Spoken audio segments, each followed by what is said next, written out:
My psychotic ex promised to kill my family if I left him, but he didn't know my brothers had been waiting for an excuse to bring out their 12 gauges since the first time he grabbed my arm too hard at Thanksgiving. I recorded his threat on my phone, sent it to our family group chat, and within 2 hours my 3 brothers were parked outside in their trucks like it was deer season.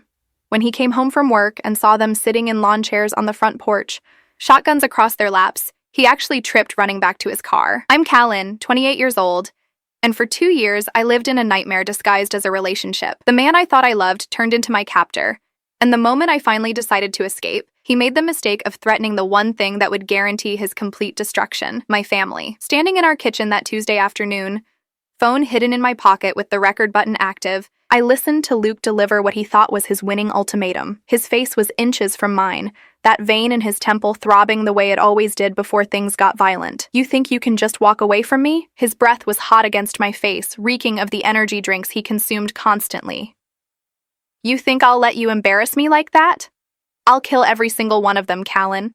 Your mother, your father, those redneck brothers of yours. I'll burn that farmhouse to the ground with all of them inside. The thing about Luke was that he genuinely believed he was the most dangerous person in any room. He'd grown up in the suburbs, gone to private school, and thought his corporate job and gym membership made him intimidating. He had no idea what real country boys were capable of when someone threatened their family. You don't believe me? He grabbed my chin, forcing me to look at him. I know where they live. I know your dad's at the hardware store every Saturday morning. I know your mom goes to that same grocery store every Thursday. And those brothers? He laughed, a sound that used to charm me but now made my skin crawl. They think they're tough with their trucks and their guns, but I've been planning this. I have everything I need. My phone captured every word, every threat, every detail of his fantasy violence.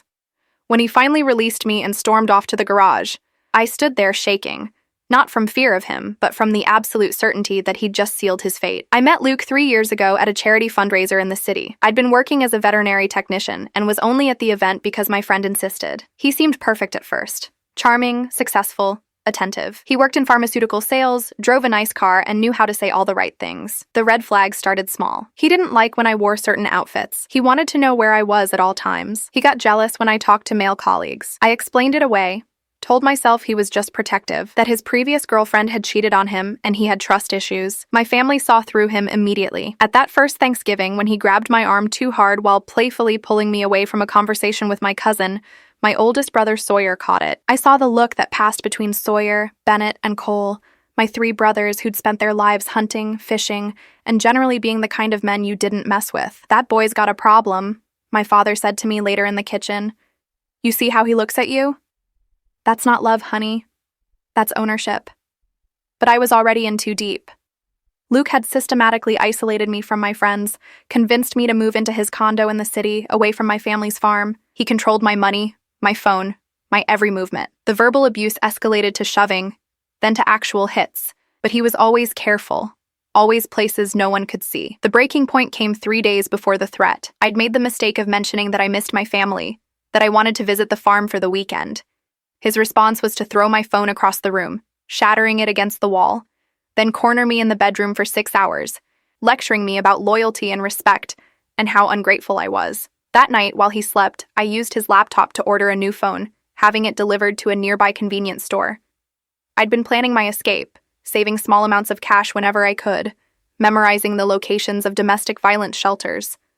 But I hadn't accounted for how much worse it would get once he suspected. The morning of the threat, he'd found my hidden cash, about $300 I'd been accumulating for months. He woke me up by dumping it on my face, screaming about my betrayal, my schemes. When I tried to explain I was just saving for emergencies, he grabbed me by my hair and dragged me to the kitchen. That's when he made his fatal mistake. He told me exactly what he'd do if I tried to leave. After he went to the garage, I grabbed my new phone from where I'd hidden it in a box of tampons, the one place he'd never look, and sent the recording to our family group chat, the one I'd secretly created on this hidden phone. I typed, "I'm leaving him. He just threatened to kill all of you. I'm scared." The response was immediate. "Sawyer, we're coming." Bennett, "Don't you dare move. Stay where you are." Cole, "That son of a bitch just made the biggest mistake of his life." My mother, "Baby, we're on our way. Your brothers are already in their trucks." My father, "Time to bring that girl home." Within minutes, my phone was buzzing with text updates. They were coordinating, planning, moving with military precision. Sawyer was bringing the AR-15. Bennett had the Remington 870. Cole mentioned something about a very specific ammunition. My father, the most level-headed of them all, simply said, "Record everything. We do this by the book." I stayed in the kitchen, my heart pounding, waiting. I could hear Luke in the garage, muttering to himself, probably lifting weights like he always did when he was angry. He had no idea that 3 trucks were currently speeding down the highway, carrying men who'd been waiting 2 years for an excuse to remove him from my life. Exactly 2 hours and 17 minutes after I sent that recording, I heard the distinctive rumble of diesel engines pulling into our condo complex. I moved to the window and felt tears of relief stream down my face. There they were. 3 lifted trucks, each one muddy from farm work, each one carrying a man who'd taught me to shoot, to fish, to stand up for myself. They parked in a row, blocking both exits from our parking lot. Sawyer, at 32, was the oldest and biggest, 6'4" with the kind of build you get from throwing hay bales your entire life. Bennett, 30, was leaner but meaner, with a temper that was legendary in 3 counties. Cole, just 18 months older than me, was the strategist, the one who thought everything through. I watched as they got out of their trucks, moving with casual confidence. Each one reached into their truck bed and pulled out a shotgun. They weren't being secretive about it. They weren't trying to hide. They set up lawn chairs, the kind you take to football games, right on the front porch of the building. Then they sat down, shotguns across their laps, and waited. The message was clear. Come home from work. We dare you. My phone buzzed. Sawyer. You okay in there? Me. Yes. He's in the garage. Bennett. Good. Let him stay there. Cole. We're not going anywhere. The next 30 minutes were the longest of my life. I packed a bag with shaking hands, taking only what mattered. Photos, documents, the few pieces of jewelry my grandmother had left me. I could hear Luke still banging around in the garage, oblivious to what waited outside. Finally, at 5:43 p.m., I heard his car pull into the driveway. The garage door opener whirred to life. I positioned myself by the window, phone recording, wanting to capture every second of this. Luke's BMW came to a stop. I could see him checking his phone, probably looking at work emails, completely unaware. Then he looked up. The change in his expression was instantaneous. From casual boredom to confusion to absolute terror in less than 3 seconds. He saw 3 large men, 3 shotguns, 3 sets of eyes locked directly on him. What happened next would become family legend. Luke tried to put the car in reverse, but in his panic, he fumbled it into park instead. The car jerked. He tried again, his hands shaking so badly he couldn't grip the gear shift properly. Then, in a moment of truly spectacular cowardice, he decided to make a run for it on foot. He threw open the car door, stumbled out, and actually tripped over his own feet trying to run. He went down hard on the concrete, his phone skittering across the driveway. When he scrambled back up, Cole had stood from his chair, shotgun now held loosely in one hand. Going somewhere? Cole's voice was conversational, almost friendly. Luke stumbled backward, nearly falling again. You can't. Sawyer stood next, towering over everything. Can't what? Can't sit on a porch with our legally owned firearms? Can't wait for our sister? Can't have a conversation with the man who threatened to murder our entire family? The color drained from Luke's face. He looked at me through the window, and I saw the exact moment he realized I'd recorded him, that I'd sent it to them, that he'd walked straight into a trap of his own making. Callan! His voice cracked. Tell them it was a misunderstanding. I didn't mean it. I opened the front door, my bag packed, phone still recording. Every word you said is on tape, Luke. Every threat, every detail about how you were planning to hurt my family. Bennett smiled, and it wasn't a friendly expression. See, that's what we call premeditation where we're from. That's what makes it real serious. My father's truck pulled up then. My mother in the passenger seat. Dad got out slowly, deliberately. He was 58, weathered from decades of farm work, and he carried himself with the kind of authority that made even my brothers straighten up. Callan, honey, you ready to come home? His voice was gentle when he spoke to me, but his eyes never left Luke. Yes, Daddy. Then let's get you loaded up. He turned to Luke. As for you, son, you've got exactly 2 choices. Choice 1, you get in your fancy car, you drive away, and you never contact my daughter again. Not a call, not a text, not a social media message. Nothing. You pretend she never existed. And choice 2? Luke's voice was barely a whisper. Dad gestured to my brothers. Choice 2 is we call the sheriff, press charges for terroristic threatening, and make sure every single person in this city knows exactly what kind of man you are. Then, while you're dealing with that, we make sure you understand just how serious we are about protecting our family. The way he said it, calm and matter of fact, was somehow more terrifying than any shouting could have been. Luke looked around frantically, as if hoping someone would intervene, that a neighbor would call the police, that something would save him. But we were in a corner of the parking lot, partially hidden by buildings, and even if someone had called the police, my brothers were doing nothing illegal. Open carry was legal. Sitting on a porch was legal. Having a conversation was legal. I choose one, Luke stammered. I'll leave. I'll never contact her. Smart choice, Sawyer said. Because we're going to be watching. We've got friends everywhere. You so much as drive past her workplace. You so much as look at her social media. And we'll know. They weren't bluffing. My brothers had friends in every county, connections through hunting clubs and work networks, and 20-plus years of living in the area. If Luke so much as thought about me, they'd hear about it. I walked past him, my head high, bag over my shoulder. Cole took it from me gently. I got you, little sister. As I climbed into my mother's arms, sobbing with relief, I heard Bennett say conversationally, "Oh, and Luke, that recording Callan made? We've already sent copies to 3 people. Anything happens to her, anything at all, and it goes straight to every police department within 100 miles, plus social media, plus your employer. Understand?" Luke nodded frantically. Good, Dad said. Now get out of here before I change my mind about being civilized. Luke's car disappeared around the corner, taillights fading into the evening traffic. My brothers stood watching until they couldn't see him anymore. Then Sawyer pulled out his phone and made a call. Yeah, it's me. Target just left heading east on Maple. Silver BMW, license plate Charlie Delta 7429. Keep eyes on him for the next few hours, will you? He listened, then nodded. Appreciate it. Who was that? I asked, my voice muffled against my mother's shoulder. Deputy Marcus. We hunt together. He's off duty, but he'll make sure Luke actually leaves town and doesn't circle back. My mother stroked my hair. Let's get you home, baby. The drive back to the farm took 40 minutes. I sat between my parents and Dad's truck while my brothers followed behind in their convoy. Mom held my hand the entire way, occasionally squeezing it as if reassuring herself I was really there. When we pulled up to the farmhouse, the porch lights were blazing. My aunt's car was in the driveway, along with my uncle's truck. Word had spread fast through the family. Inside, the kitchen table was covered with food, casseroles, and pies, and enough comfort food to feed an army. My aunt wrapped me in a hug that smelled like vanilla and home. My younger cousins, who'd been told to wait in the living room, peeked around the corner with worried faces. I'm okay, I told them, trying to smile. I'm home now. That night, I slept in my childhood bedroom, surrounded by ribbons from 4-H competitions and photos of happier times. But sleep didn't come easily. Every sound made me jump, convinced Luke would somehow appear despite everything. Around midnight, there was a soft knock on my door. Cole poked his head in. Can't sleep either? I shook my head. He came in and sat on the edge of the bed, his shotgun propped against the wall. Sawyer's on the porch. Bennett's got the back door. Dad's in the living room. Nobody's getting near this house tonight. You don't have to do that. Yeah, we do. His jaw tightened. We should have done it 2 years ago. Should have seen what he was doing to you. I hid it well. You shouldn't have had to hide it at all. He stood up. Try to rest. We're not going anywhere. The next morning, my father made calls. He spoke to the sheriff's department, filing an official report about Luke's threats. He contacted a lawyer friend about restraining orders. He called my workplace and explained I'd been in an abusive relationship and needed security measures in place.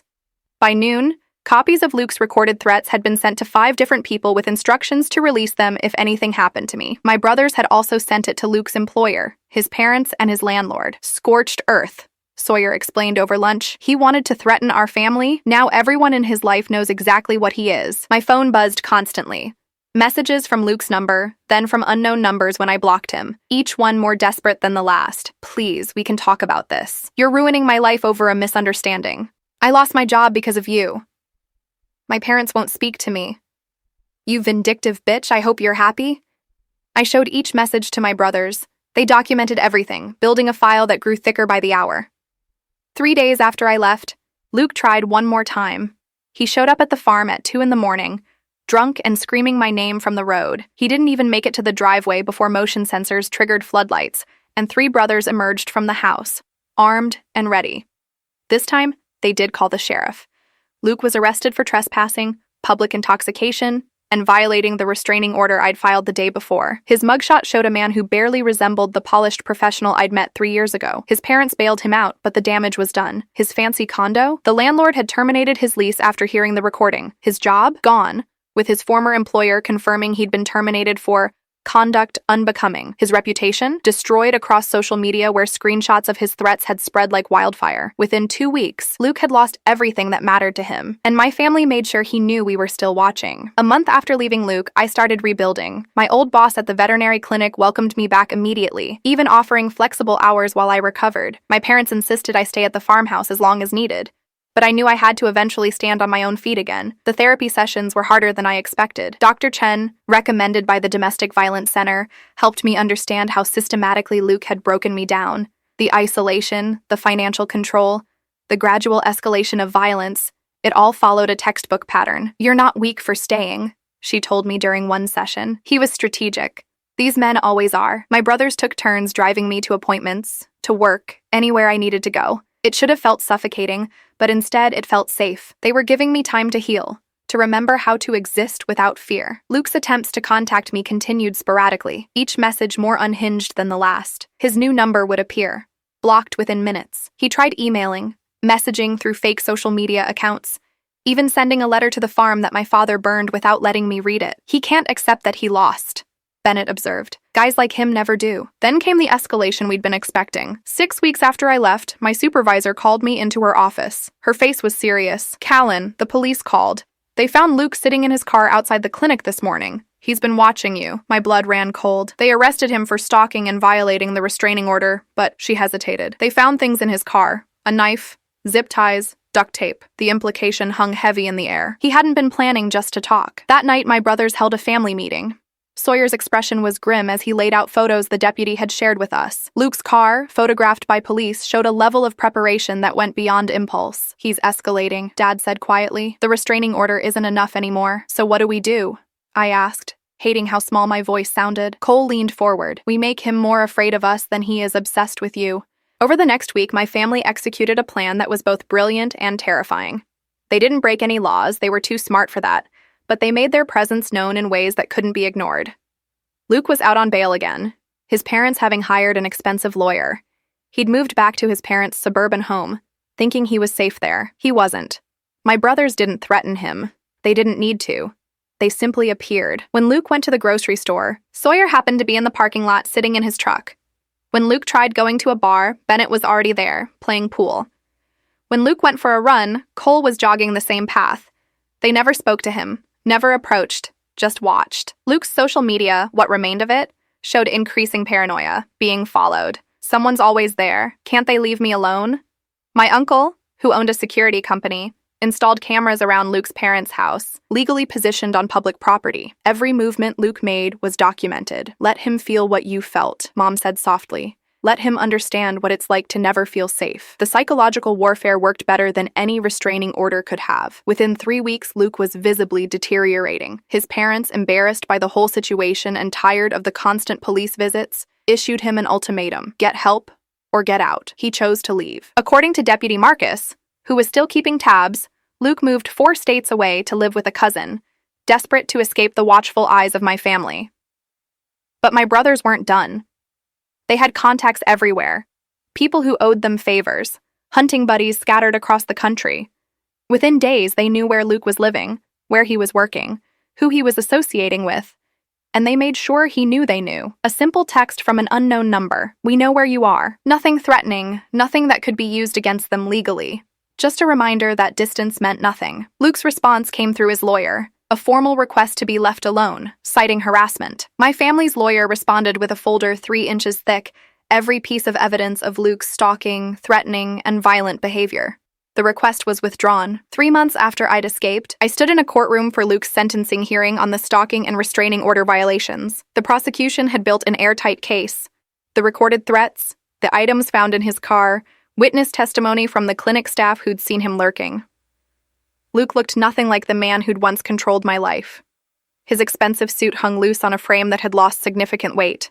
His hair was unkempt, his eyes hollow and constantly darting around the room as if expecting an attack. When he saw my brothers sitting in the gallery, all 3 of them in their Sunday best but somehow still radiating quiet menace, he actually flinched. The prosecutor played my recording. In the silent courtroom, Luke's threats echoed with chilling clarity. "I'll kill every single one of them. I'll burn that farmhouse to the ground." His lawyer tried to argue diminished capacity, emotional distress, claiming Luke had been having a mental health crisis. The judge wasn't sympathetic. "Mr. Thornton, you systematically isolated, controlled, and threatened a woman who trusted you. When she found the courage to leave, you escalated to stalking with clear premeditation, given the items found in your vehicle."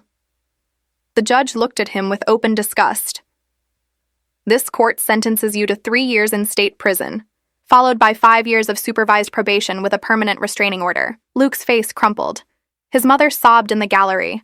His father sat stone-faced, ashamed. As the bailiff led Luke away in handcuffs, he looked directly at me. No anger this time, just broken defeat. He'd threatened to destroy my family, and instead, they'd dismantled his entire life with surgical precision. Outside the courthouse, reporters clustered around us. The case had gained local attention, becoming a story about family protection and the failure of restraining orders to stop determined abusers. Sawyer stepped forward, his presence commanding silence. "My sister's not making a statement, but I will say this. You threaten one of ours, you face all of us. That's not a threat, that's a promise." The clip went viral. Within days, my brothers were being called heroes, symbols of family loyalty. They hated the attention, but I was grateful for it. Every share, every comment, was another nail in Luke's reputation. His former employer released a statement condemning his actions. His college revoked an alumni award they'd given him. Former friends posted their own stories of his controlling behavior they'd witnessed, but not understood at the time. Luke's digital footprint became a cautionary tale about abusers hiding behind charm. That night, back at the farm, my family celebrated quietly. No big party, just dinner together, the way we always had. My mother made my favorite pot roast. My father opened a bottle of wine he'd been saving. To Callan, Dad raised his glass, who was brave enough to ask for help. "To family," Sawyer added, "who will always answer the call." As we ate and talked and laughed, I felt something I hadn't experienced in 3 years: genuine peace. The hypervigilance was finally beginning to fade. The constant fear was loosening its grip. My phone buzzed. A message from the victim advocate assigned to my case. "Luke's parents have put their house up for sale. I thought you'd want to know they're leaving the area." Even his family couldn't withstand the shame of what he'd done. The community judgment, the constant reminders of their son's crimes. They were abandoning their home of 30 years to escape the stigma. I showed the message to my brothers. "Good," Bennett said simply. "Let them run. Let them all know what happens when you come after our family." 6 months after Luke went to prison, I moved into my own apartment. Not in the city where he'd controlled me, but in a small town 20 minutes from the farm. Close enough to family, far enough to feel independent. My brothers helped me move naturally. They also installed a security system that would make Fort Knox jealous, changed all my locks twice, and gave the local police department my information with instructions to respond immediately to any call from my address. "Overkill?"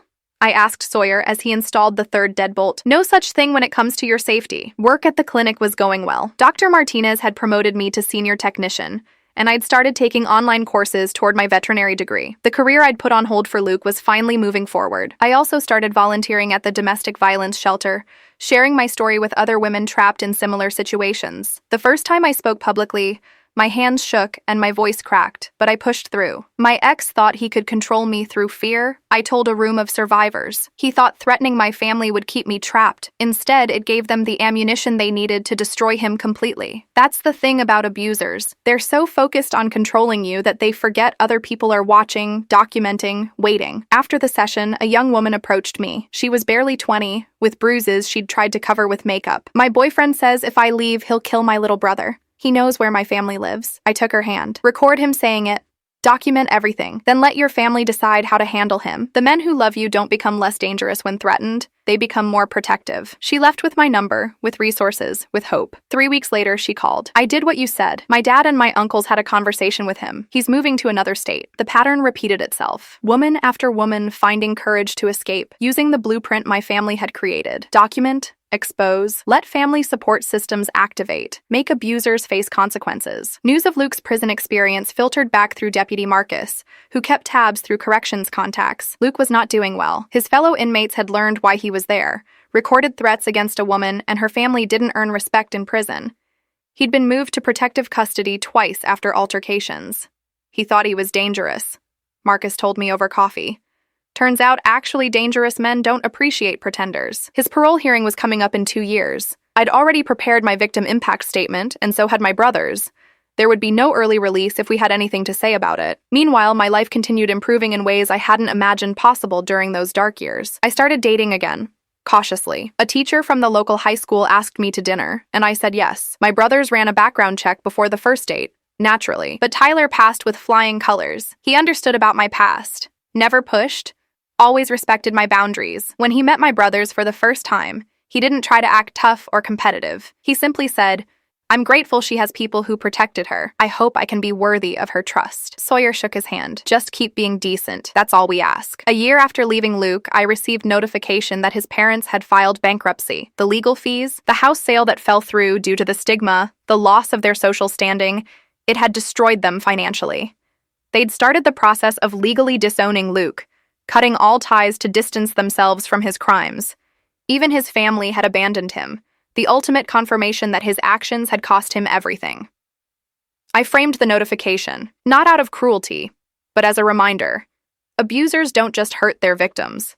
They destroy everyone around them, including themselves. 2 years after my escape, I stood on my parents' porch watching the sunset over the farm. My engagement ring caught the light, Tyler beside me with his arm around my waist. Inside, my family was preparing for dinner, the same Sunday tradition we'd maintained my whole life. My phone buzzed. A message from the corrections department. Luke's parole had been denied. He'd serve his full sentence plus the additional time added for behavioral issues in prison.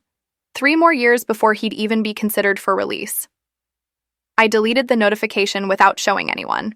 Luke didn't deserve space in my thoughts anymore. "You okay?"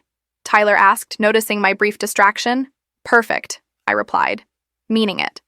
My brothers emerged from the house, Sawyer carrying his daughter, Bennett's wife waving from the kitchen window, Cole arguing with Dad about football. This was my family, my protection, my foundation. They'd turned their fury into my freedom, and I'd turned that freedom into a life worth living. At the domestic violence shelter, my photo hung on the survivor wall, along with dozens of other women. Beneath it, a quote I'd contributed: "He thought threatening my family would trap me. Instead, it freed me. Never underestimate what people who love you will do to keep you safe." 3 years of Luke's life gone to prison, his reputation destroyed permanently, searchable online forever. His family scattered and bankrupt, his future prospects eliminated by his criminal record, all because he'd made one catastrophic miscalculation, thinking he was more dangerous than the people who loved me. My brothers hadn't broken any laws, hadn't touched him, hadn't needed to. They'd simply been present, watchful, and relentless. They documented everything, exposed everything, made sure everyone in Luke's world knew exactly what he was. The psychological warfare had been more effective than any physical confrontation could have been. As we sat down to dinner, Dad raised his glass. "To family, to protection," Sawyer added. "To freedom," I finished. Later that night, Tyler and I drove back to our apartment, the small home we'd moved into together last month. Security system armed, doors locked, but no fear, just peace. My final therapy session with Dr. Chen had been last week. "You've done the work," she told me. "You've healed, grown, and helped others heal too. That's the best revenge against someone who tried to break you, showing them they failed completely." But it wasn't just revenge. It was justice. It was consequence. It was a man who thought he could terrorize a woman and her family, learning that some families don't just call the police and hope for the best. Some families handle things themselves, within the law, but with absolute efficiency. Luke would spend years in prison, then years on probation, forever marked by his crimes. Meanwhile, I was planning a wedding, building a career, living fully and freely. He'd promised to kill my family if I left him. Instead, they'd killed every aspect of his life without laying a finger on him. That's the difference between making threats and having the capability to follow through. My brothers had been waiting 2 years for an excuse, and Luke had handed it to them perfectly wrapped with a recording. He thought he was dangerous. He learned what actual dangerous men looked like when they had a righteous cause. And I learned something even more important. I was never as alone as he tried to make me believe. My family had been watching, waiting, ready. All I had to do was ask for help. The day I sent that recording to the family group chat, I didn't just save my own life. I taught every other abuser in our community what happens when you threaten the wrong family. They're still watching, still waiting, still ready. And Luke, sitting in his prison cell, finally understands what I knew all along. You don't mess with country boys who love their sister.